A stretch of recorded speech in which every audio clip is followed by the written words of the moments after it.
The crystal spires of Zephyria Prime gleamed like jewels against the purple sky.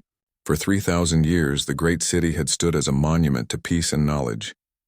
Its towers reached toward the stars, filled with libraries, research centers, and meditation chambers. The Zephyrian people had built their entire civilization around the pursuit of understanding and harmony. Ambassador Thelnara stood on the highest observation deck of the central spire, her pale blue skin shimmering with nervous patterns. Through the transparent walls, she could see the orbital defense platforms that surrounded their world. Each platform was a masterpiece of defensive technology. Energy shields that could deflect asteroids, sensors that could detect a single ship at the edge of their solar system, and gravitational manipulators that could redirect dangerous space debris. What they did not have were weapons. The Zephyrians had never needed weapons. For centuries, they had been part of the Galactic Concordat, a union of peaceful species that had agreed to settle all disputes through negotiation and trade. War was something from the old stories, a primitive concept that civilized beings had moved beyond. The galaxy was safe, protected by mutual agreement and shared prosperity. That safety had died 3 days ago. The first reports came from the mining stations at the edge of their system. Strange ships had appeared without warning, dark, geometric vessels that moved in perfect formation. They had not responded to any attempts at communication. Instead, they had simply begun to consume everything in their path. The mining station crews had tried to evacuate, but the alien ships were faster. They watched in horror as the unknown vessels tore apart their installations, breaking them down into component atoms and rebuilding them into more ships. Within hours, the small fleet had doubled in size. The defense platforms had tried to stop them. The most advanced shields in the galaxy had been raised. Gravitational fields deployed to slow the invaders down. The strange ships had adapted within minutes. Their hulls shifted and changed, becoming immune to each defensive measure as soon as it was deployed. They learned faster than the Zephyrians could react. Now those ships filled the outer system like a swarm of metallic insects. Scanner reports estimated over 10,000 vessels, all identical, all moving with the same terrifying purpose. They had consumed 3 moons and were now approaching the inner planets where most of the Zephyrian population lived. Thelnara activated her personal communicator with trembling fingers. As the senior ambassador, it was her duty to coordinate with their allies. But as she scrolled through the list of concordate species, her hope faded. The Malari were brilliant engineers but had no military capacity. The Rothans were skilled traders with a few patrol ships. The Cheetar had impressive shields but no offensive capabilities. None of them were equipped for war because none of them had fought a war in living memory. "Ambassador," came a voice behind her. She turned to see Captain Velshin, the commander of their orbital defenses. His usually calm demeanor was cracked with stress. "The enemy fleet has begun moving toward Zephyria Prime. Our projections show they will reach defensive range in 67 hours. What about the other worlds in our system?" Thelnara asked. Velshin's skin flickered with sorrow patterns. "Zephyria 7 fell silent 20 minutes ago. We lost contact with the research stations on Zephyria 4 this morning. They are consuming everything, Ambassador. Every piece of matter, every structure, every—" He paused, unable to continue. "Every person," Thelnara finished quietly. The captain nodded. "Our best estimates suggest these beings are some form of collective intelligence. They convert all organic and inorganic matter into raw materials for expansion. Complete sterilization of every world they encounter." Thelnara moved to the central command console and activated the long-range communication array. The holographic interface showed dozens of communication channels, each one reaching out to different corners of the galaxy. If the Zephyrians were going to die, they would at least warn others about this threat. "Prepare a general distress signal," she ordered. "Maximum broadcast range, all known frequencies." "Ambassador," Velshin said carefully, "our communications will reach the unknown regions beyond concordate space. We have no idea what species might receive the message." Thelnara looked out at the approaching darkness that filled their sky. "Captain, in 67 hours our civilization will cease to exist. At this point, unknown aliens cannot be worse than certain extinction." The recording began. Thelnara stood straight, drawing on 3,000 years of diplomatic tradition even as her world prepared to die around her. "This is Ambassador Thelnara of the Zephyrian Commonwealth, broadcasting on all frequencies to any species capable of receiving this transmission. Our star system is under attack by an unknown hostile force. We are a peaceful people with no military capabilities beyond basic defensive measures. The attacking force appears to be a machine collective focused on complete resource consumption and planetary sterilization. She paused, choosing her words carefully. Even in desperation, she maintained the formal tone expected of a Concordat diplomat. We formally request immediate military assistance from any species capable of providing it. The enemy force consists of approximately 10,000 adaptive vessels, with the ability to convert matter into additional ships. They have demonstrated immunity to all known defensive technologies. Complete sterilization of our system is estimated to begin in 67 hours. Another pause. Behind her, she could hear the quiet sounds of the command center. Technicians coordinating evacuations, analysts trying to understand the enemy technology, engineers attempting to boost their defensive systems. All of it felt futile against the approaching swarm. If any species receives this message and possesses military capabilities, we are willing to provide complete technological exchange, territorial agreements, or any other compensation you might require. We ask only for the chance for our people to survive. She ended the recording and authorized its transmission across every communication channel they possessed. The message raced outward at faster-than-light speeds, carrying their plea to hundreds of star systems. Most would reach species like themselves, peaceful, civilized, and helpless against true military force. But the message also traveled to the edges of known space, to regions that the Concordat had marked as dangerous or unpredictable. Out there, beyond the comfortable boundaries of galactic civilization, other species had developed along different paths. Some had remained aggressive, some had faced hostile environments, and some had never learned to trust that the universe was a safe place. The message reached monitoring stations, trade outposts, and automated listening devices scattered throughout the galaxy. Most were operated by species that could do nothing to help. But in a small monitoring station orbiting a yellow star on the edge of one spiral arm, an artificial intelligence received the transmission and flagged it for immediate attention. The planet below was designated in galactic records as Sector 7G, classified as a death world with extreme environmental hazards. The native species had been noted but largely ignored by galactic civilization. They were considered too primitive and too violent for Concordat membership. The inhabitants called their world Earth, and they had been wondering when they would finally meet their neighbors among the stars. As Thelnara's plea for help traveled through space, the humans who received it began to understand that their first contact with alien civilization would not be a peaceful meeting of minds. Instead, it would be a test of everything their species had learned during their violent climb from the caves to the stars. The Zephyrians had asked for rescue. They were about to discover what rescue looked like when it came from a species that had evolved to fight. The war room aboard the UEN Indomitable buzzed with activity that would have seemed impossible just 12 hours earlier. Representatives from every major Earth faction sat around the central holographic display. Americans, Europeans, Chinese, Russians, Africans, and delegates from the Mars colonies.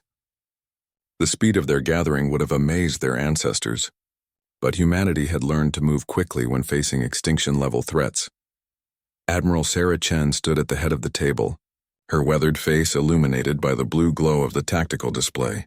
At 55, she had commanded fleets through 3 different wars and bore the scars to prove it. A piece of shrapnel from the Europa conflict had left a permanent mark along her left temple, and her right hand was a cybernetic replacement from the asteroid mining wars. "Ladies and gentlemen," she began, 18 hours ago we received our first communication from an alien species. They are asking for our help. The holographic display shifted to show the Zephyrian message. Ambassador Thelnara's elegant features and formal speech patterns seemed almost delicate compared to the humans gathered around the table. Her plea for assistance carried the weight of an entire dying civilization. Dr. Elena Martinez, the xenobiology specialist who had been working on first contact protocols for decades, leaned forward as the message ended. "Their technology is impressive, Admiral. Energy shields, matter manipulation, faster-than-light communication that surpasses our own capabilities. But their weapons technology appears to be completely non-existent." General Alexei Volkov, his gray beard neatly trimmed despite the emergency Zhao Ji, studied the tactical data. The enemy force they describe follows machine logic. Pure efficiency, Resource consumption, exponential expansion. It is like fighting a computer virus that exists in physical space. How long until they reach the alien homeworld? Asked Director Chen Wei, the representative from the Asian Defense Coalition. Based on their description, approximately 43 hours, Admiral Chen replied. Our fastest ships can reach their system in 18 hours if we deploy immediately. A silence fell over the room. President Martinez of the American Federation spoke first. Admiral, we are talking about committing our entire fleet to protect a species we have never met, in a star system we have never seen, against an enemy we do not understand.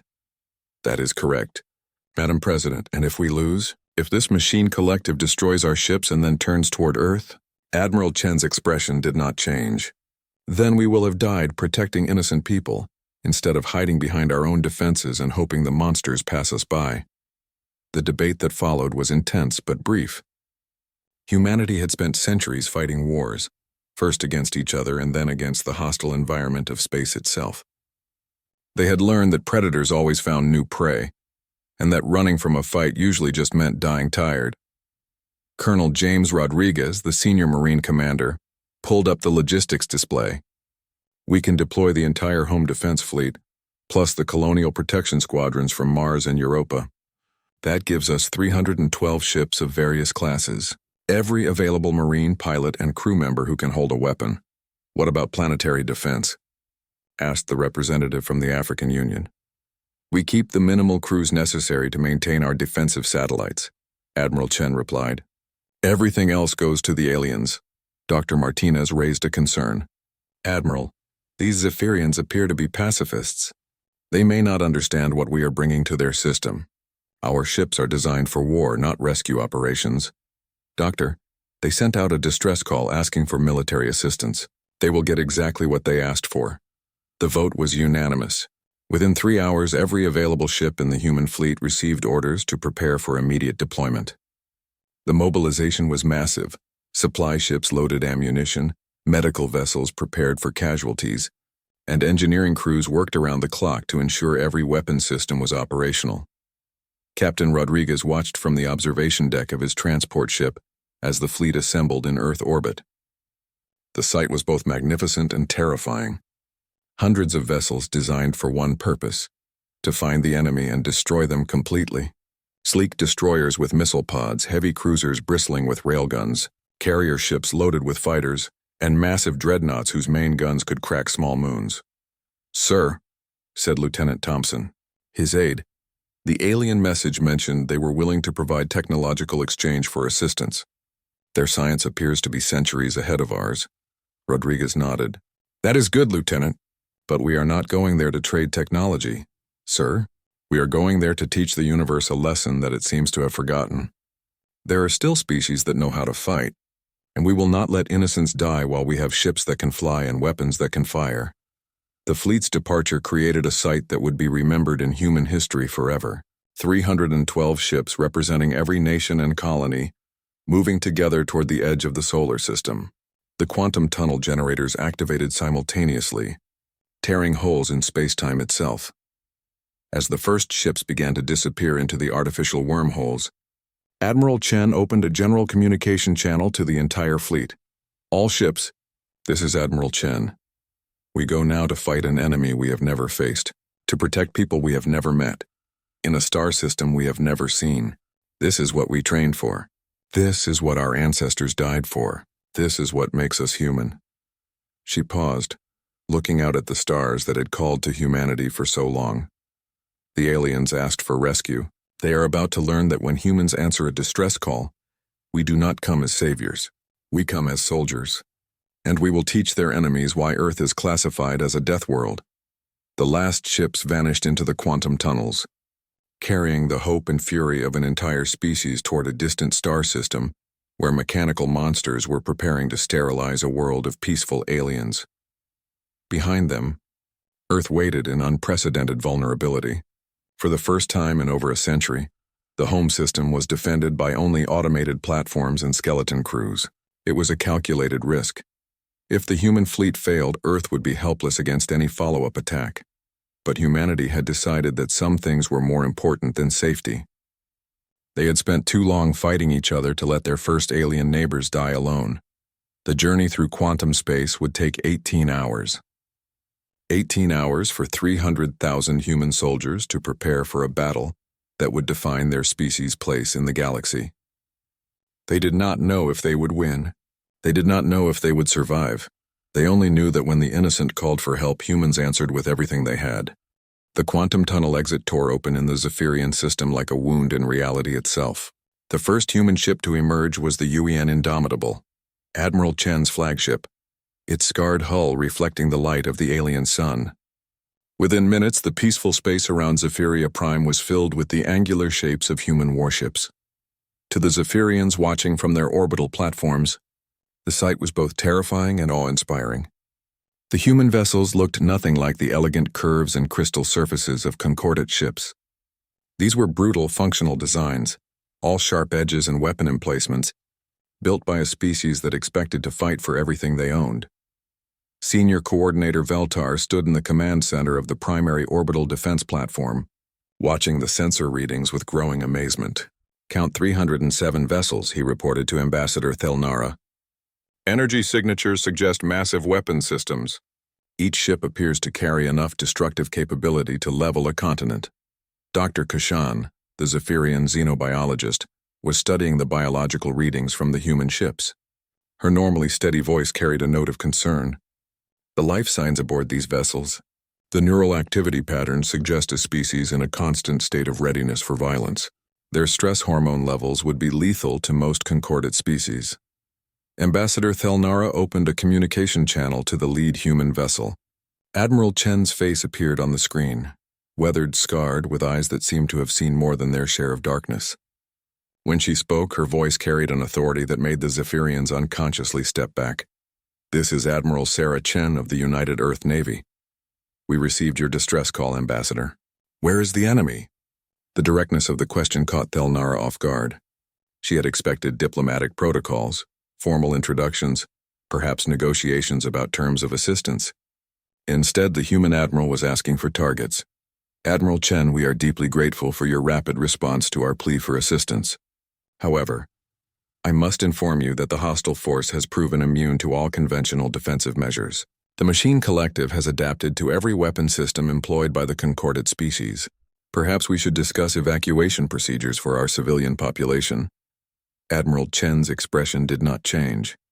"Ambassador, we did not travel 18 hours through quantum space to run evacuation procedures. We came here to fight. Now where is the enemy?" Before Thelnara could respond, the sensor platforms detected new movement from the outer system. The Void Collective had been lurking behind Zephyria's largest moon, preparing for a final assault on the planetary shield generators. The appearance of the human fleet had triggered their tactical algorithms, and they were moving to eliminate this new threat before continuing their harvest operation. The machine ships emerged from behind the moon like a nightmare made of mathematics. Geometric vessels that hurt to look at directly, their surfaces constantly shifting and reconfiguring as they adapted to new conditions.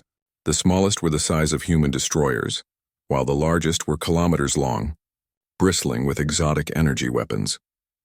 Captain Rodriguez watched from the bridge of the UN Defiance as the enemy formation spread across his tactical display. "Admiral, I count approximately 8,000 hostile vessels. They appear to be some form of self-modifying technology." "Understood, Captain. All ships prepare for engagement. Rules of engagement are weapons free on all hostile contacts. No prisoners, no survivors, no mercy."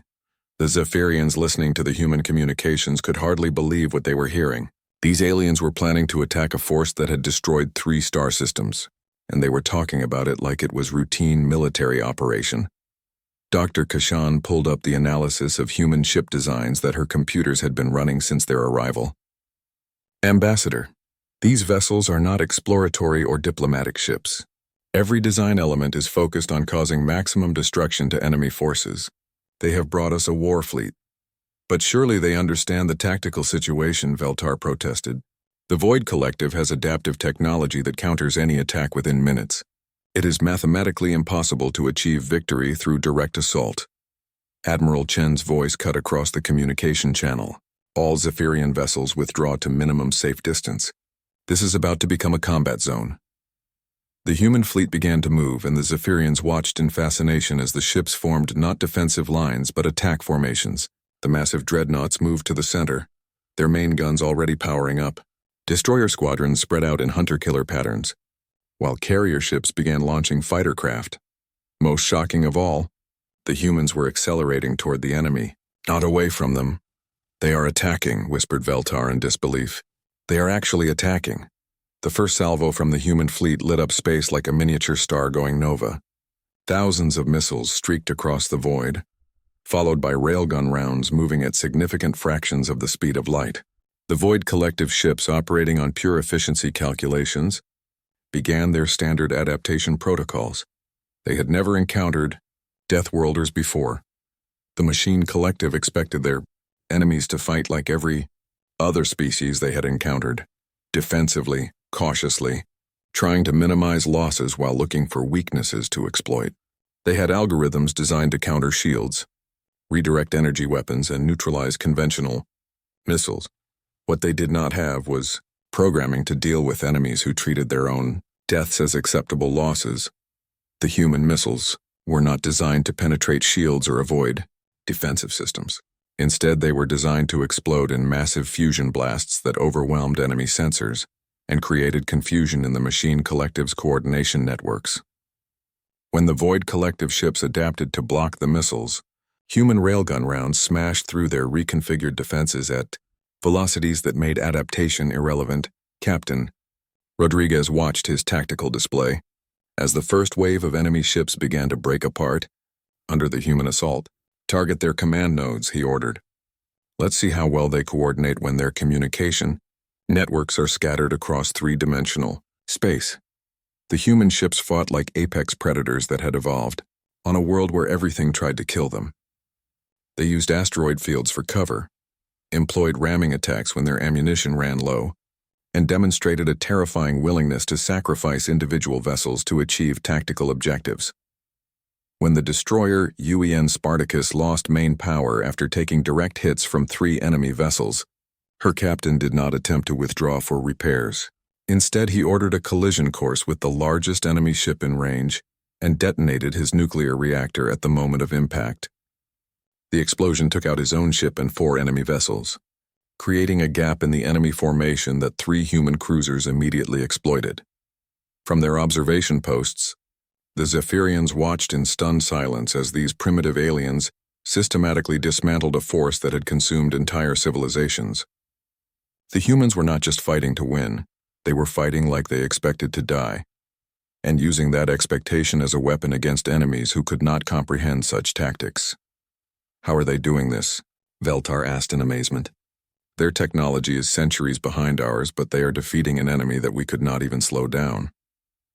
Dr. Kashan had been studying the human biological readings throughout the battle. Her voice was filled with a kind of scientific awe.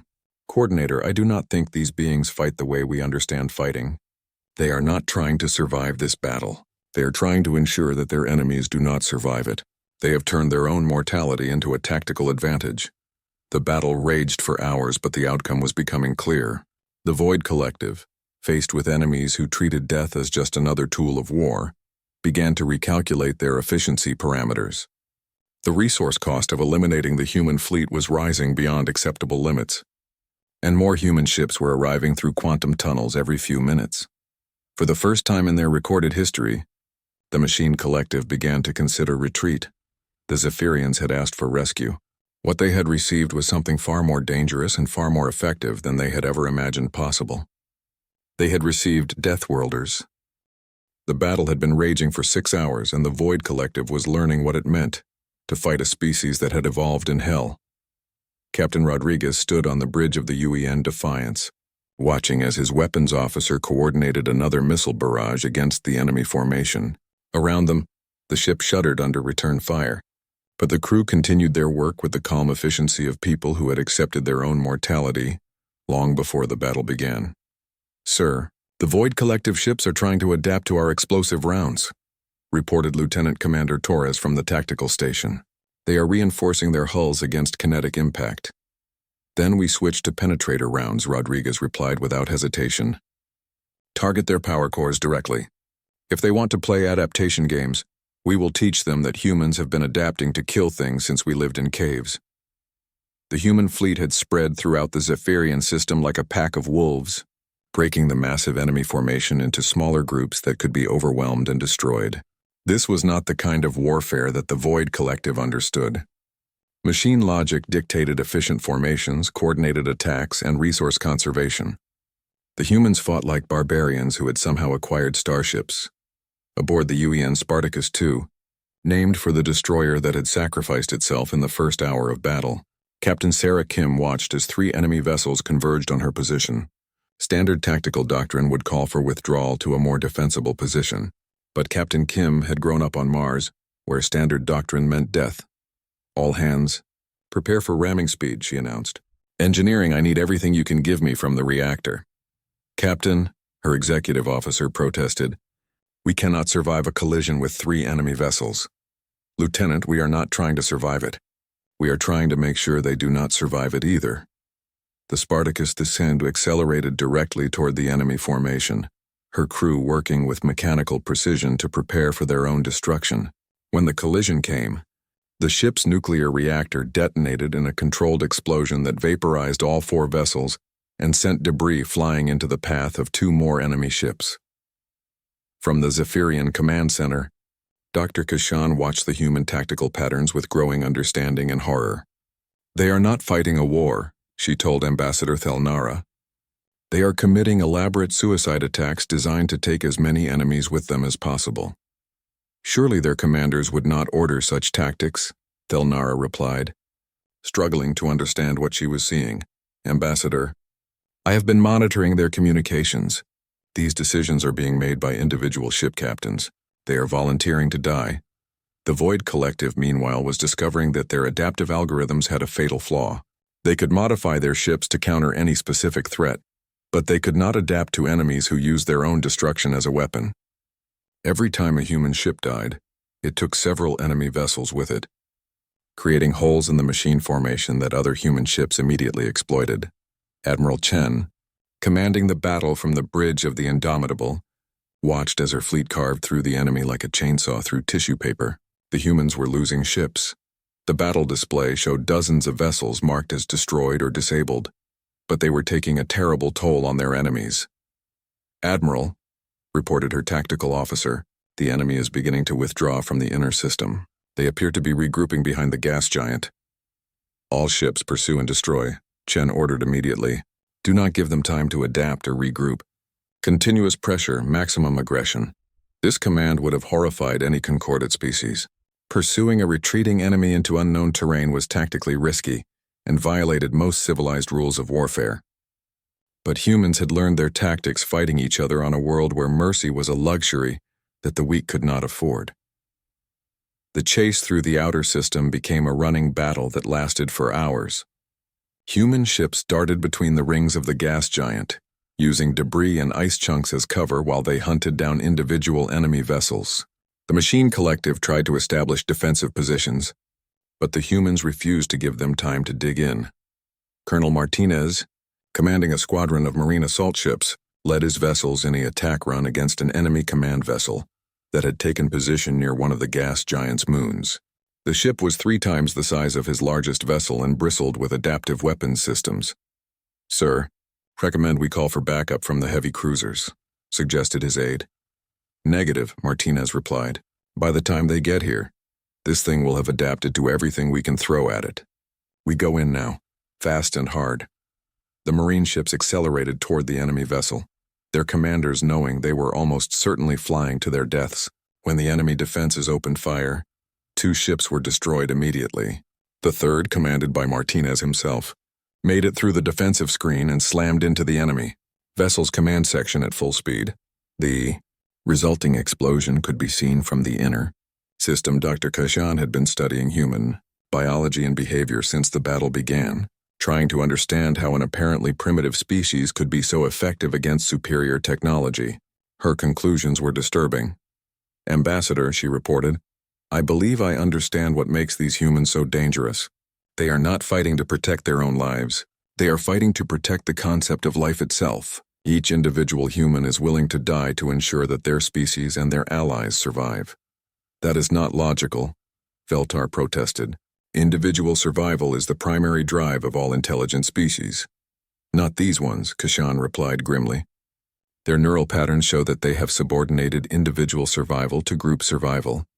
They will sacrifice themselves without hesitation if it serves the greater good of their pack. She paused, studying the latest battle reports. In essence, Ambassador, they are a species of soldiers. Every single one of them is willing to die for strangers they have never met. The battle reached its climax when the remaining Void Collective ships, reduced to less than half their original number, attempted to break through to Zephyria Prime for a final assault on the planet itself. Admiral Chen, commanding what remained of her fleet, moved to intercept them. The final engagement took place in orbit around Zephyria Prime, with the peaceful planet serving as a backdrop to one of the most vicious battles in galactic history. The humans, down to fewer than 200 ships, threw themselves against the enemy with suicidal determination. When the heavy cruiser UEN Tokyo lost power to all weapon systems, her captain ordered the ship's entire ammunition supply detonated in a single massive explosion that took out 12 enemy vessels. When the destroyer UEN Berlin found herself surrounded by enemy ships, her crew activated the self-destruct sequence and used their dying ship as a battering ram against an enemy command vessel. The Void Collective, faced with enemies who treated their own deaths as tactical opportunities, began to experience something their programming had never accounted for: uncertainty. Their efficiency calculations were breaking down because they could not predict the behavior of enemies who did not value their own survival. For the first time in their existence, the Machine Collective began to consider the possibility of defeat. The humans had asked for targets, and the Zephyrians had given them an enemy that had destroyed civilizations. What the aliens were discovering was that when Deathworlders went to war, survival was optional but victory was not. The silence that followed the battle was almost as shocking as the violence that had preceded it. For 18 hours, the Zephyrian system had echoed with the sounds of war: explosions, weapons fire, and the death screams of ships being torn apart. Now there was only the quiet hum of damaged vessels and the soft voices of rescue crews searching for survivors. Admiral Chen stood in the medical bay of the UEN Indomitable, looking down at the rows of injured crew members. Her own left arm was in a medical brace. A piece of debris had torn through the bridge during the final assault, and she had refused treatment until all her people had been cared for first. The ship's doctor, a graying woman named Patricia Reeves, moved between the injured with the efficient care of someone who had seen too many battles. "Admiral," Dr. Reeves said quietly, "final casualty reports are coming in from the fleet." Chen nodded, though she already knew the numbers would be grim. Of the 312 ships that had answered the Zephyrian distress call, only 127 remained operational. Over 40,000 human beings had died protecting a species they had never met before today. Entire ship crews had been vaporized in the final assault, their vessels turned into weapons against an enemy that thought death was inefficient. "What about the enemy?" Chen asked. "Complete destruction of all Void Collective forces in this system," reported Captain Rodriguez, who had arrived with the casualty figures. "They attempted to retreat 3 hours ago, but our pursuit squadrons caught the last of them near the system edge. No survivors." Chen looked out through the medical bay's viewport at the debris field that filled the space around Zephyria Prime. Pieces of human and alien ships drifted together in the vacuum, testament to a battle that should have been impossible. The Void Collective had been a force that consumed star systems, adapted to any weapon and never retreated. Now they were space dust, defeated by a species the galaxy had barely noticed. "Admiral Chen," came a voice from the communication system. "This is Ambassador Thelnara requesting permission to come aboard." "Granted, Ambassador. Have her brought to the command deck."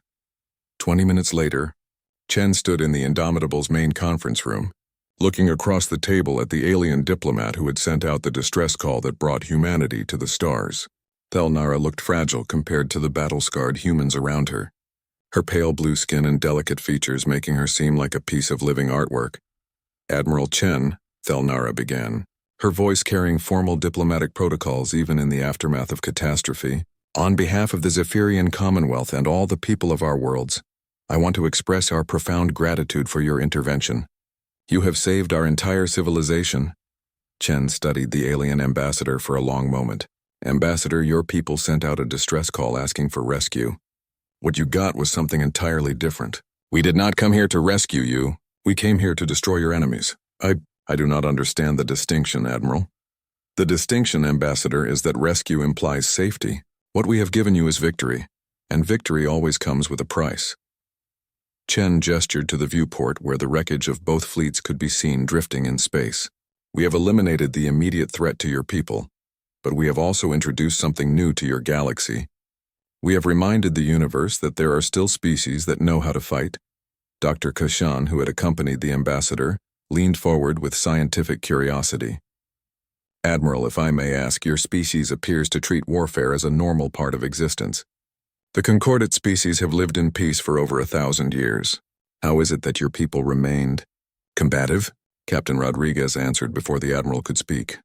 Doctor, we remained combative because our world never let us forget that peace is a luxury.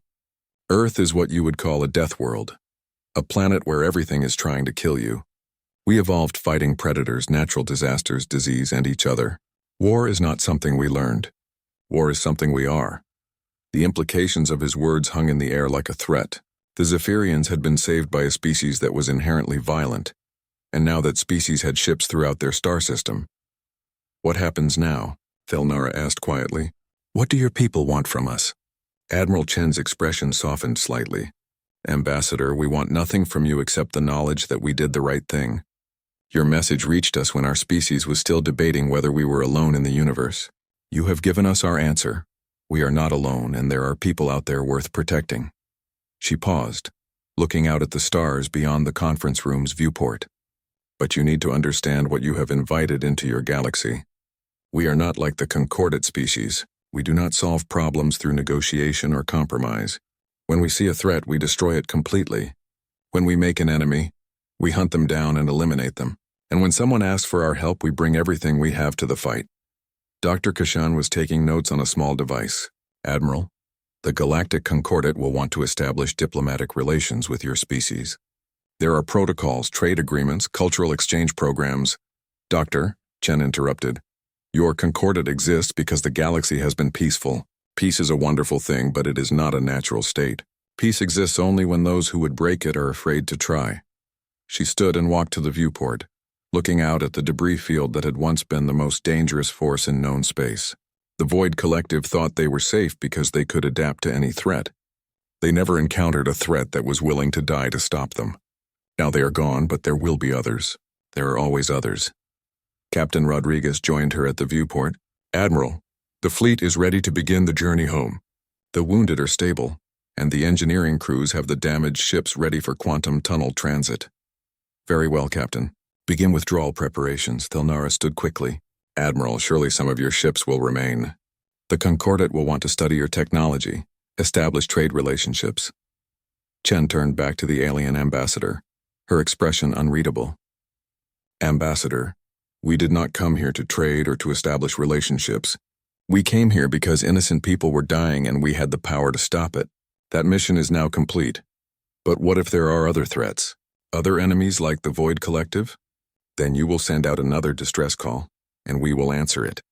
That is what we do, Ambassador. We fight the monsters so that people like you can live in peace. The Zephyrians watched through their orbital sensors as the human fleet began to withdraw from their system. The alien ships formed up in disciplined formations, their scarred hulls and depleted weapon systems marking them as veterans of a battle that would be remembered for millennia. One by one, they disappeared into quantum tunnels, returning to their distant home system and leaving behind only the debris field that marked their passage. Dr. Kashan compiled her final report on the human species as their last ships vanished into the void. Her conclusions would change galactic civilization forever. The humans, she wrote, are a species of warriors who have never forgotten that survival requires strength. They are willing to die for strangers, fight impossible odds, and sacrifice everything to protect those who cannot protect themselves. They are dangerous beyond measure, but they are also the most reliable allies the galaxy has ever known. She paused in her writing, looking out at the stars where humanity had disappeared. The Zephyrians asked for rescue. What we received was the knowledge that somewhere in the dark between the stars, There are guardians watching over us. We called them Deathworlders, but perhaps a better term would be protectors. They came when we called, fought when we could not, and died so that we might live. The galaxy is no longer the same. We know now that peace is not guaranteed, that there are threats that cannot be reasoned with or negotiated away. But we also know that when such threats appear, there are those who will stand against them. Humanity has shown us what we forgot in our 1,000 years of peace, that sometimes the only way to preserve life is to be willing to die for it.